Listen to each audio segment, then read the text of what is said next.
Good morning, students. Today we learn about scope of statistics. இன்னைக்கு படிக்க போறது வந்து scope of statistics அல்லது coverage of statistics, importance of statistics, significance of statistics. Whatever may be scope, coverage, significance, importance of statistics is நம்ம வந்து பார்க்க போறது அதான். சரியா? ஸ்கோப்னு கேட்டாலும் சரி, இம்பார்ட்டன்ஸ்னு கேட்டாலும் சரி, கவரேஜ்னு கேட்டாலும் சரி, தென் சிக்னிஃபிகன்ஸ் ஆஃப் ஸ்டாட்டிஸ்டிக்ஸ்னு கேட்டாலும் சரி, நம்ம இன்னைக்கு பார்க்க போகிறது தான் scope, importance, significance. Whatever maybe it is one name scope. எந்தெந்ததெல்லாம் வந்து ஸ்டாட்டிஸ்டிக்ஸ் வந்து கவர் பண்ணுது, எங்கெங்கெல்லாம் ஸ்டாட்டிஸ்டிக்ஸ் பயன்பாடு எங்கெங்கெல்லாம் ஸ்டாட்டிஸ்டிக்ஸ் முக்கியமாக இருக்குது அப்படின்றதான் வந்து ஸ்கோப் ஆஃப் ஸ்டாட்டிஸ்டிக்ஸ். அதில் ஃபர்ஸ்ட் வந்து பார்த்தீங்கன்னா ஸ்டாட்டிஸ்டிக்ஸ் அண்டு இண்டஸ்ட்ரி. தென் இண்டஸ்ட்ரியில் வந்து ஸ்டாட்டிஸ்டிக்ஸ் வந்து எதுக்கு யூஸ் ஆகுது, ஸ்டாட்டிஸ்டிக்ஸ் எதுக்கு யூஸ் ஆகுது அப்படின்னு சொல்லி பார்த்தோம்னா அதான் வந்து ஸ்டாட்டிஸ்டிக்ஸ் அண்டு இண்டஸ்ட்ரி. தென் காமர்ஸில் யூஸ் ஆகுறத பார்க்குறது வந்து commerce, statistics and commerce. Then அக்ரிகல்ச்சரில் பயன்படுத்தப்பட்டு பார்க்குறது வந்து statistics and agriculture. Then economics, statistics and economics. எஜுகேஷனில் பார்க்குறது. தென் பிளானிங்கில் என்ன வகையில் ஹெல்ப் பண்ணுது, தென் மெடிசினில் என்ன வகையில் ஹெல்ப் பண்ணுது. தென் அது போக மாடர்ன் அப்ளிகேஷன், ஆர்காலஜி, எப்டோமாலஜி,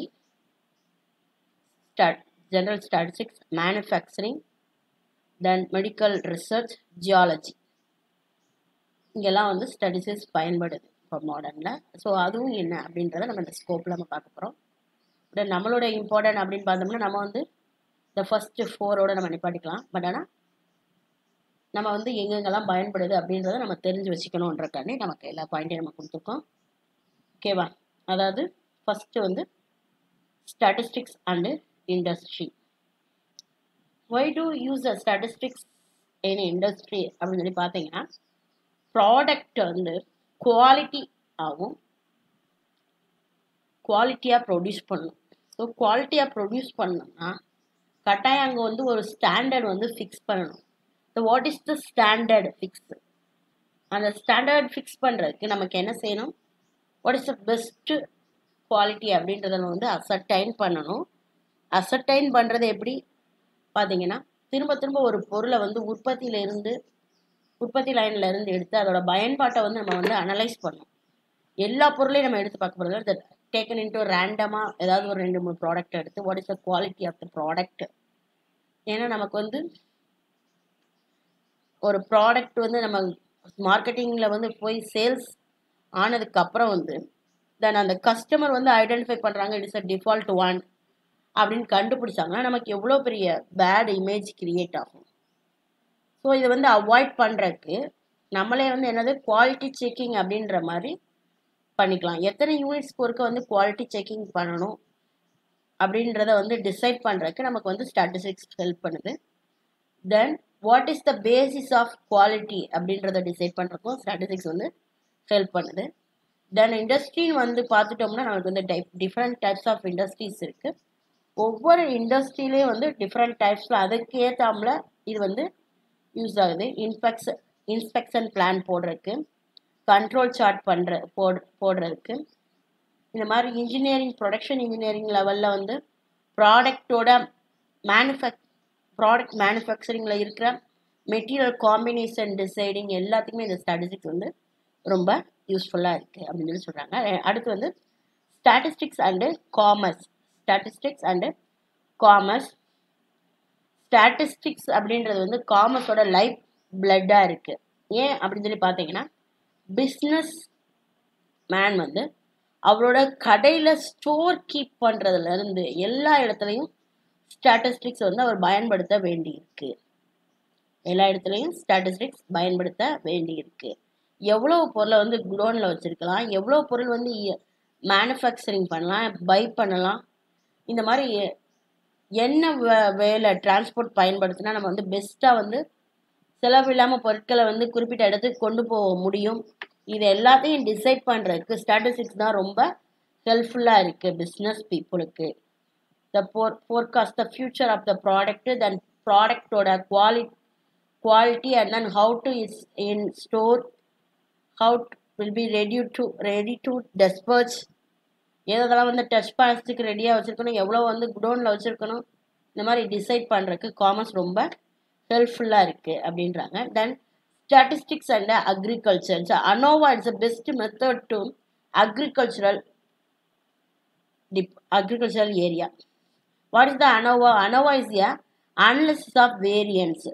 ஒரு குறிப்பிட்ட ஒரு ஃப்ளாட் ஆஃப் அக்ரிகல்ச்சரல் லேண்ட் எடுத்துக்கிட்டு அந்த அக்ரிகல்ச்சரல் லேண்டோட ப்ரொடக்ஷன் கெப்பாசிட்டியை வந்து டிசைட் பண்ணுறது, எது பெஸ்ட்டு, த சாயில் வந்து பெஸ்ட்டாக இருக்கா, தென் அந்த உரம், and then seeds, and then water facilities, irrigation facilities, what is the best, அப்படின்னா இந்த இடத்துல என்ன வந்து பெஸ்ட்டாக வந்து ப்ரொடியூஸ் ஆகும் அப்படின்றத டிசைட் பண்ணுறதுக்கு ரொம்ப ரொம்ப வந்து ஸ்டாட்டிஸ்டிக்ஸ் வந்து ஹெல்ப்ஃபுல்லாக இருக்குது. அதில் பெஸ்ட் மெத்தட் வந்து ANOVA அப்படின்னு சொல்கிறாங்க.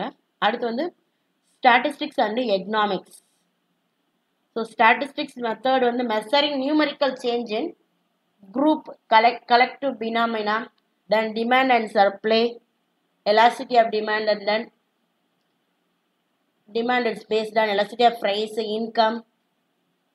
இதெல்லாம் வந்து கண்டுபிடிக்கிறதுக்கு வந்து ஸ்டாட்டிஸ்டிக்ஸ் வந்து ரொம்ப ஹெல்ப்ஃபுல்லாக இருக்குது அப்படின்னு சொல்கிறாங்க. அண்ட் தென் அடுத்து வந்து ஸ்டாட்டிஸ்டிக்ஸ் பொறுத்த மட்டும் ஆல்ஃப்ரெட் மார்சல் அப்படின்றவர் சொல்கிறாரு, statistics are the straw only which the like every other economic activities got have to make the bricks. So ஸ்ட்ராவாக வந்து எது இருக்குது, இந்த ஸ்டாட்டிஸ்டிக்ஸ் இருக்குது எக்கனாமிக்ஸை பொறுத்த மட்டும். ப்ரைஸு, வேஜஸ், ப்ரொடக்ஷன் எல்லா இடத்துலையும் வந்து இது ரொம்ப யூஸ் ஆகுது. ஹைபாத்திசிக்கல் டெஸ்டிங் தான் வந்து ரொம்ப ரொம்ப வந்து எக்கனாமிக்ஸில் பயன்படுது. Then education. So education is widely used in statistics. Statistics வந்து ஒய்டாக வந்து எஜுகேஷனில் பயன்படுத்துகிறாங்க. On the because of the research activities. எல்லா பிரான்ச்ஸ்லையும் வந்து இப்போ ரிசர்ச் அப்படின்ற ஒரு கான்செப்ட் வந்து படிக்கிறதுக்கு இருக்குது. அதற்கு ஸ்டாட்டிஸ்டிக்ஸ் பயன்படுது. அதன் மட்டும் இல்லாமல் ஒரு நியூ கோர்சஸ், இது வந்து ஸ்டூடெண்ட் சைடில்.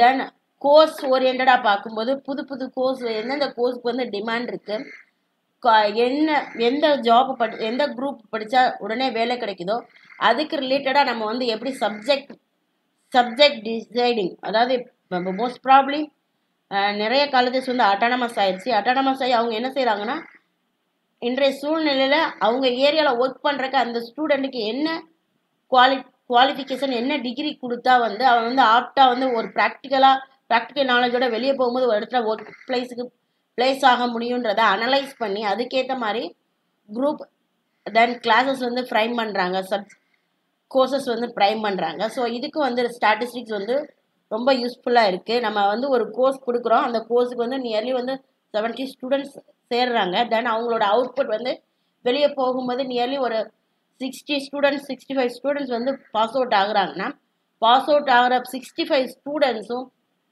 பிளேஸ் ஆகுறாங்களா? ஸோ பிளேஸ் ஆகலைன்னா what is the reason for not placing in job?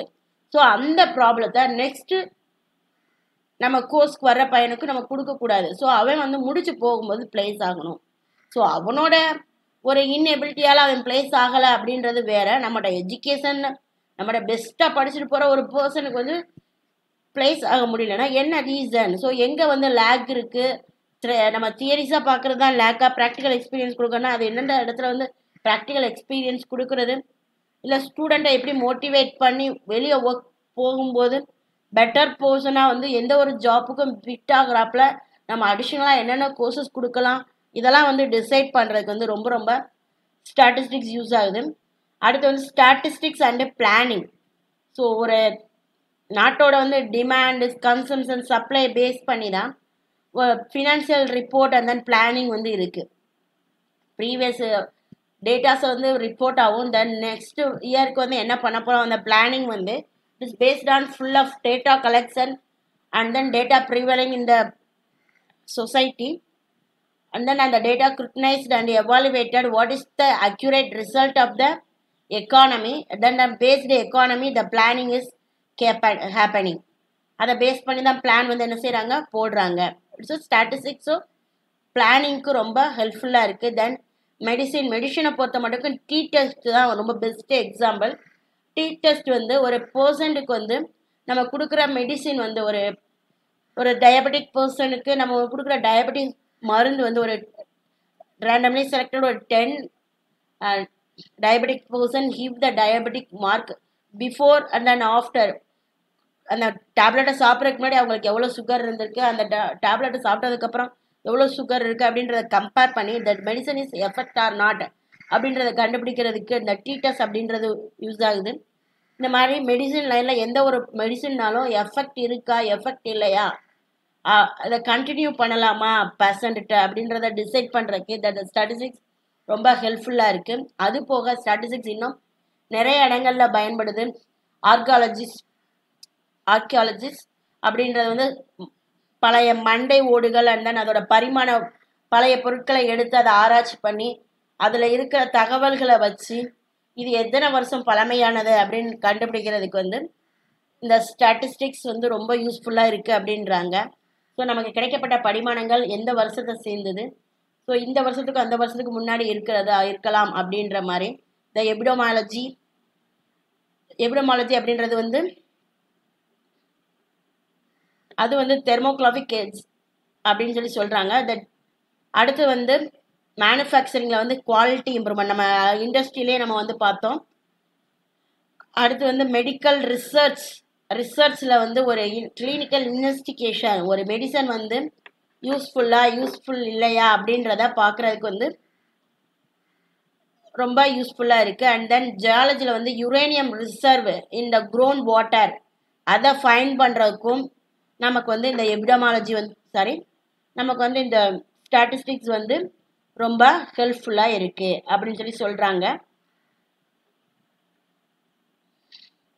So இதான் வந்து ஸ்கோப் ஆஃப் ஸ்டாட்டிஸ்டிக்ஸ். நாளுக்கு நாள் வந்து ஸ்டாட்டிஸ்டிக்ஸோட பயன்பாடு ரொம்ப இருக்குது. இந்த எபிடமாலஜி அப்படின்றது வந்து பெருவாரியாக பரவும் தொற்று நோயை பற்றி படிக்கிறது. ஸோ நமக்கு வந்து இப்போ வந்து பெஸ்ட்டாக வந்து இருக்கிறது வந்து இந்த கொரோனா வந்து எப்படி பரவுது, எத்தனை பேருக்கு வந்து அதாவது சொன்னாங்களே ஸ்டாட்டிஸ்டிக்ஸ் டேட்டா ஒருத்தர்கிட்ட 10 பேர்கிட்ட பரவும், 10 பேர் வந்து 100 ஆகும், 100 வந்து 1000 ஆகும் அப்படின்றது இட்ஸ் ஸ்டாட்டிஸ்டிக்கல் டேட்டா. இதை வந்து அதாவது அந்த கொரோனாவால் நோய்வாய்ப்பட்டவங்களை வச்சு ஆல்ரெடி வந்து இந்த மாதிரிலாம் பரவி இருக்கு அப்படின்ற ஒரு பேசிக் டேட்டாவை வச்சு இந்த மாதிரி பரவறதுக்கு வாய்ப்பு இருக்குன்னு சொல்கிறாங்களே. So it is also A statistics அப்படின்னு சொல்லி சொல்கிறாங்க. ஸோ நெக்ஸ்ட் நம்ம பார்க்க போகிறது ஸ்டேஜஸ் இன் ஸ்டாட்டிஸ்டிக்ஸ். இதை வந்து மீனிங்கில் நம்ம பார்த்தது தான் ஸ்டாட்டிஸ்டிக்ஸோட stages: collection of data, presentation of data, analysis of data, interpretation of data. So first of all வந்து கலெக்ஷன் டேட்டா வந்து கலெக்ட் பண்ணணும். தென் கலெக்ட் பண்ண டேட்டாவை ப்ரெசன்ட் பண்ணுறதுக்கு கலெக்ஷன் டேட்டா வந்து கிளாஸிஃபை பண்ணணும். கிளாஸிஃபை பண்ணி அதுக்கப்புறம் வந்து ப்ரெசன்ட் பண்ணுறதுக்கு ஏற்ற மாதிரி டேபிளோ டயக்ராமோ இதை போடணும். டயக்ராமோ தென் சார்ட்டோ நம்ம வந்து ரெடி பண்ணணும். தென் அந்த சார்ட்டோ டயக்ராம் டேபிளை வந்து நம்ம அனலைஸ் பண்ணணும். அனலைஸ் பண்ணி என்ன ஒரு டெசிஷன் அப்படின்றத இன்டர்பிரிட்டேஷனாக நம்ம கொடுக்கணும். இந்த ஸ்டாட்டிஸ்டிக்கல் டேட்டா வந்து என்ன சொல்லுது அப்படின்றத நம்ம இன்டர்பிரிட்டேஷன் டேபிளாக இருந்தாலும் அந்த டேபிள் வந்து என்ன சொல்லுது அப்படின்றத சொல்லணும். அதுதான் வந்து ஸ்டாட்டிஸ்டிக்ஸோட ஒவ்வொரு ஸ்டேஜ். அதில் first stage collection of data. It is the first step and this is the foundation upon which the entire data set carefully planning is essential before collecting the data. There are different methods of collection of data such as census, sampling, primary, secondary, and the investigator should make use of the correct method. Census follow பண்றதா, sampling பண்றதா, then அந்த source of data primary secondary இப்படி எல்லாமே decide பண்ணி தான் நம்ம டேட்டாவை collect பண்ணணும். என்டையர் டேட்டாவே வந்து கேர்ஃபுல்லாக பிளான் பண்ணாதான் நம்ம வந்து எதை நோக்கி எந்த இதுக்கு வந்து நம்ம சொல்யூஷன் கண்டுபிடிக்கணும்னு நினைக்கிறோமோ அந்த இதுக்கு வந்து கரெக்டான சொல்யூஷன் கிடைக்கும். Then method of collection of data, census method and sampling method. First of all what is census மெத்தட்னா என்ன அப்படின்றத தெரிஞ்சுக்கிறதுக்கு முன்னாடி what is the population population அப்படின்றது வந்து யூனிவர்ஸ், நம்ம எல்லாத்துக்குமே தெரியும். தென் இந்தியாவோட பாப்புலேஷன் அப்படின்னா இந்தியாவில் இருக்கிற மொத்த மக்கள் தொகையோட எண்ணிக்கையை சொல்கிறது தான் வந்து பாப்புலேஷன் அப்படின்றது த ஹோல் யூனிவர்ஸ். இப்போ ரிசர்ச்சை பொறுத்த மட்டும், நம்மளோட ஸ்டாட்டிஸ்டிக்கல் ரிசர்ச்சை பொறுத்த மட்டும் நம்ம என்ன ஏரியாவை செலக்ட் பண்ணுறோமோ அந்த ஏரியா ரிலேட்டட் பீப்புள் தான் நமக்கு டோட்டல் பாப்புலேஷன்.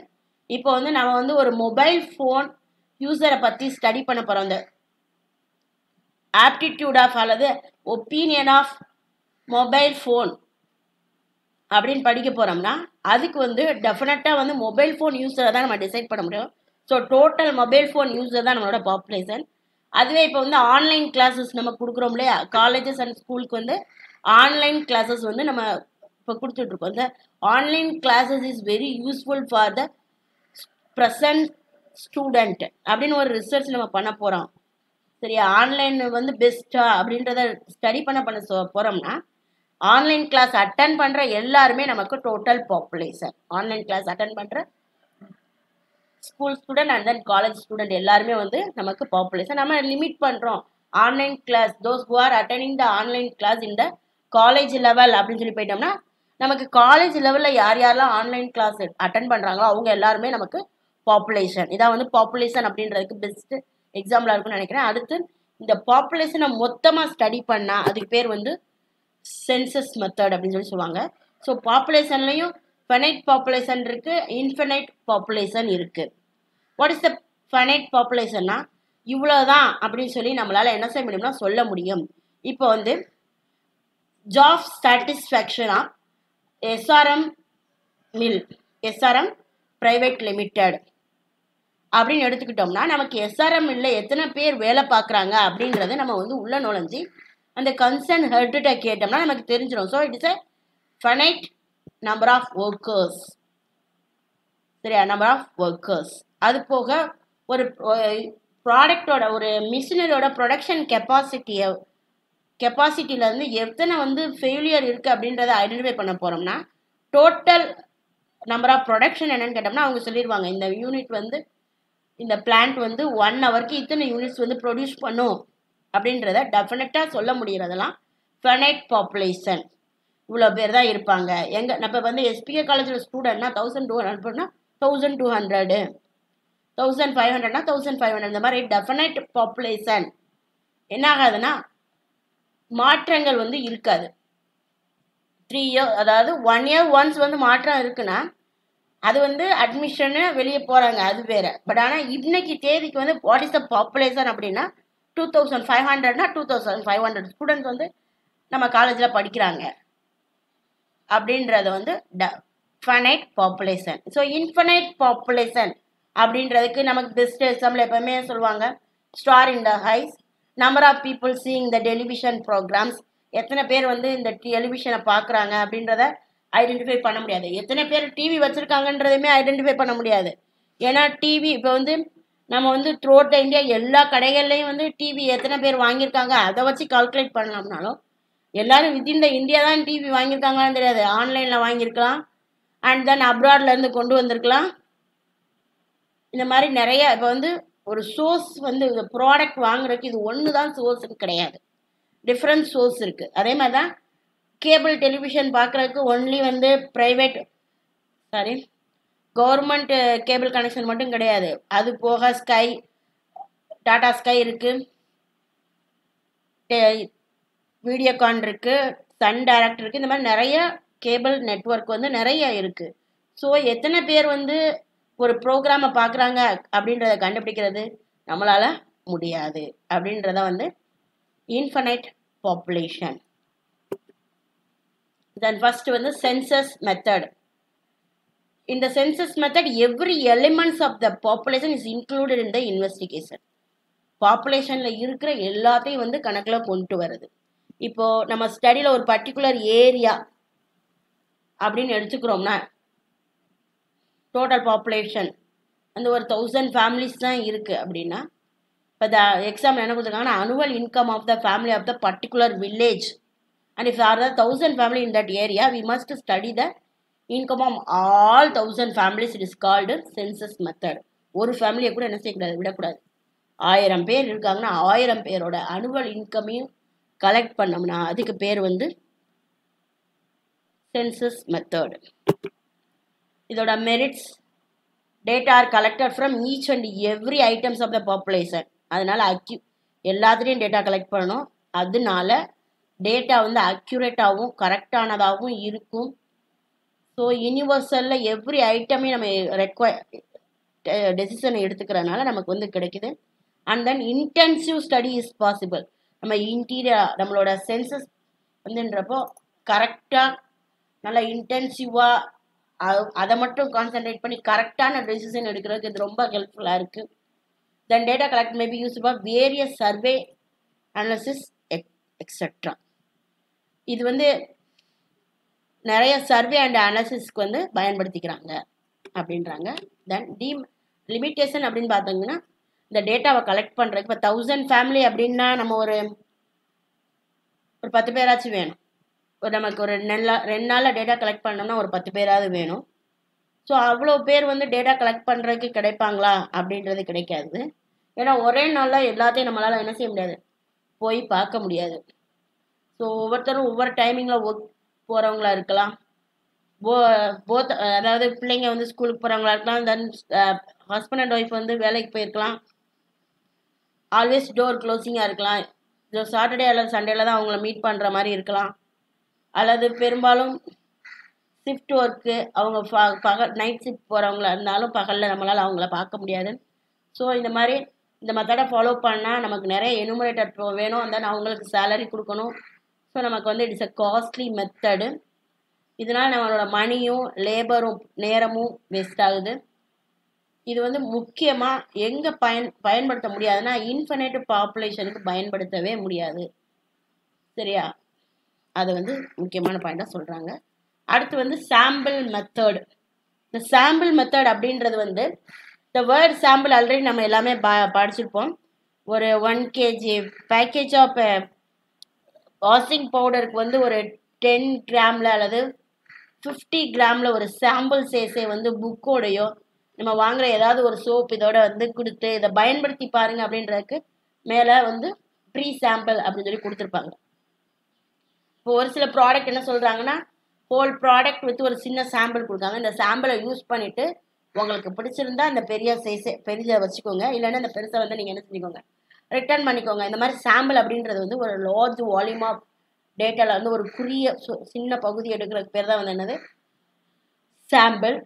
ஸோ இங்கே வந்து சாம்பிள் அப்படின்றது வந்து டோட்டல் பாப்புலேஷனில் ஒரு போர்ஷனை வந்து சூசன் பண்ணுறது எடுக்கிறதுக்கு பேர் தான் வந்து population. A finite subset of statistical individual defined in a population. அதாவது ஒரு மொத்த பாப்புலேஷன் 1000 பேர் இருக்காங்க, அதில் ஒரு 100 பேர் அப்படின்னு எடுக்கிறது வந்து பெர்ஃபெக்ட் சப்செட். அதில் இருந்து எடுக்கப்பட்டது. நம்ம வந்து கணங்கள் வந்து படிக்கும்போது உங்களுக்கு சப்செட்னா என்னன்னு தெரியும். அதில் வந்து எடுக்கப்பட்ட துணை ஆட்கள் தான் இவங்க. ஸோ இவங்க வந்து ரெப்ரசன்ட் பண்ணுவாங்க மொத்த பாப்புலேஷனையும். இந்த 1000 பேரையும் இந்த 10 பேர் அல்லது இந்த 100 பேர் வந்து என்ன செய்வாங்க, represent பண்ணுவாங்க. So that is a sample. The sample number of units of the in a sample called sample size. இப்போ வந்து 1000 பேர்ல 100ன்னு சொல்றோம் இல்லையா, அதுக்கு பேர் வந்து sample size. The constitution of population which the individual to be sampled from population cannot further subdivided for the purpose of sampling at a time are called sample unit. இப்போ 100 பேர், அந்த 100 பேரையும் மறுபடியும் டிவைட் பண்ண முடியாது. The one person is a sample unit அப்படின்றாங்க. இந்த sampling method by adapting any sampling procedure it is essential to have list the identify the each sampling is by number. ஒவ்வொரு யூனிட்டையும் நம்பரில் வந்து நம்ம டிசைட் சொல்லணும். இப்போ வந்து சாம்பிள் சைஸ் அப்படின்றது வந்து டோட்டலாக வந்து 1000 பேர் செலக்ட் பண்ணுறோம், 1000 people in a city or town. So இந்த 1000 பேர் ஒரே இடத்துல இல்லாமல் நம்ம பிரிக்கிறோம். இப்போ ஏர்போர்ட்டேன்னு எடுத்துட்டாலே ஏரியா வைஸ் பிரிக்கலாம். ஸோ ஏர்போர்ட்டை வந்து தெற்கு தெரு, கீழே தெரு, மேலே தெரு அப்படின்னு சொல்லி பிரிக்கலாம். இந்த மாதிரி என்ன செய்யலாம், பைபர்கேட் பண்ணி இங்கே வந்து இத்தனை பேர் எடுக்க போகிறோம், இத்தனை பேர் எடுக்க போகிறோம் அப்படின்ற சாம்பிள் யூனிட் வந்து ரொம்ப முக்கியம்.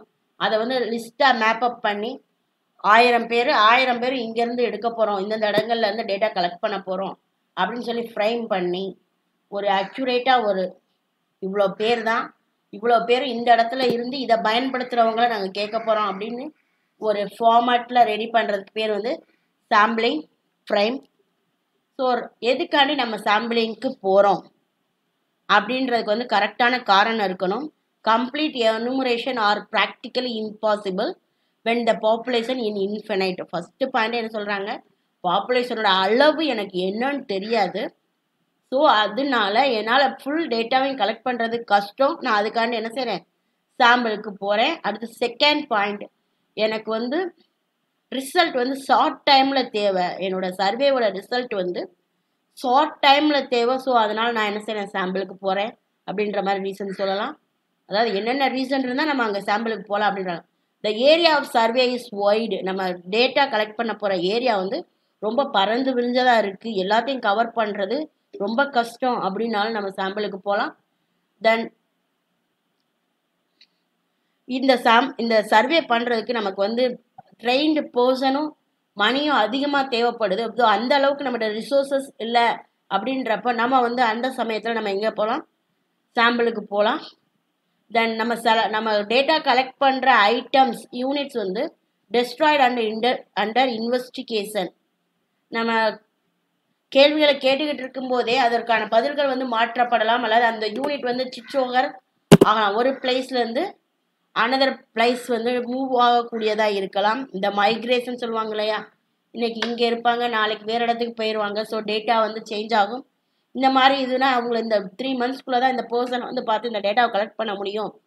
தென் அடுத்த 3 monthsனால் வேறு பிளேஸ், வேறு அட்மாஸ்பியர், அவங்களுக்கு வந்து வேறு விதமான பதில்கள் கிடைக்கும் அப்படின்னா, ஸோ அந்த மாதிரி இடங்களில் வந்து நம்ம அந்த 3 months பீரியட்குள்ளே என்ன பண்ண முடியுமோ நம்ம அதுதான் பண்ண முடியும். இதான் ரீசன்ஸ் ஃபார் செலக்டிங் சாம்பிள்.